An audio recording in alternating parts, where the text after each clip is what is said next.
vehicles are pointing their noses like this that far into an intersection, slow down and keep your foot over the brake. And the reason why these vehicles are so far into the intersection is because they can't see well to this side because of this parked vehicle here. And that's why you cannot park less than 5 meters from an intersection. If you do, you're blocking the view of the vehicles on the perpendicular axis. 5 meters is more or less the average length of a vehicle. So always be careful when approaching an intersection where there's a parked vehicle very close to the intersection, especially if it's a big vehicle. If you see that other vehicles have obstacles in front of them, be aware that they might change lanes at any time. And these are situations where you can be courteous. I let them change lanes. By the way, courtesy is not always a good thing. I'll make a video on that. Here I'm waiting at a red light and this driver arrives. Now often, when they position themselves like this, it's because they want to cut you.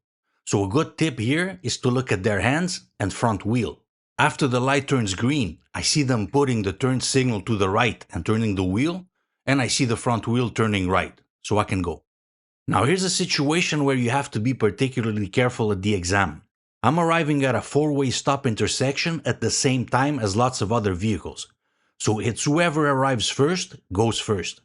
Now notice that this driver here has arrived before me, but has to wait for this car to turn. But they still have priority over me since they arrived first. So I wait and I give them priority. Be careful if something like this happens at the exam. In a lot of cases, students will start moving and get braked by the examiner. Now notice I said whoever arrives first at a 4-way stop has priority.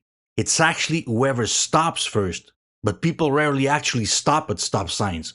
So make sure to come to a complete stop before going, even if you arrived before someone else. However, when it is your turn to go, don't hesitate. Here, I stopped before this vehicle here, so as soon as this vehicle is out of my way, I start advancing to show the other driver that it's my turn. Students often hesitate a lot in situations like these, and they stay there forever. I'm waiting at a red light here, and I see that the vehicle in front is starting to turn.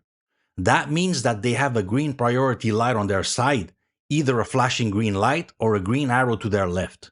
What happens often in situations like these though, especially at rush hour like now, is that when the light becomes green and the priority is mine, there will still be a few other vehicles that will want to finish their turn. And this happens all the time. So always be very careful in the first few seconds after the light turns green for you.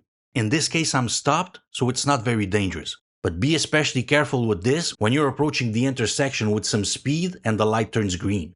Basically, whenever approaching an intersection where you have priority and someone else is arriving at the same time, always be on the lookout, especially at intersections with stop signs. A lot of people don't seem to bother too much with priorities in these situations. So try to read their vehicle language, which is the equivalent of body language, but you know, for vehicles. And if you can see it, look at their face. If they're looking at you, they're a lot less likely to cut you off. From afar, I can see that these vehicles in front need to move a bit to the left before turning because of the way this structure is built. So I change lanes, not partially, completely. Then if I need to come back to the lane I was in, I do it after the intersection. Here, I see that there's this vehicle that wants to exit the parking spot, but I cannot change lanes to the left.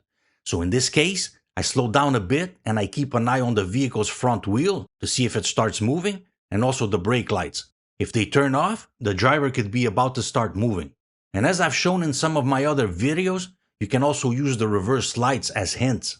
For example here, when overtaking this vehicle, I can look for two things mainly. The reverse lights, these white lights here, and the position of the vehicle's front wheel.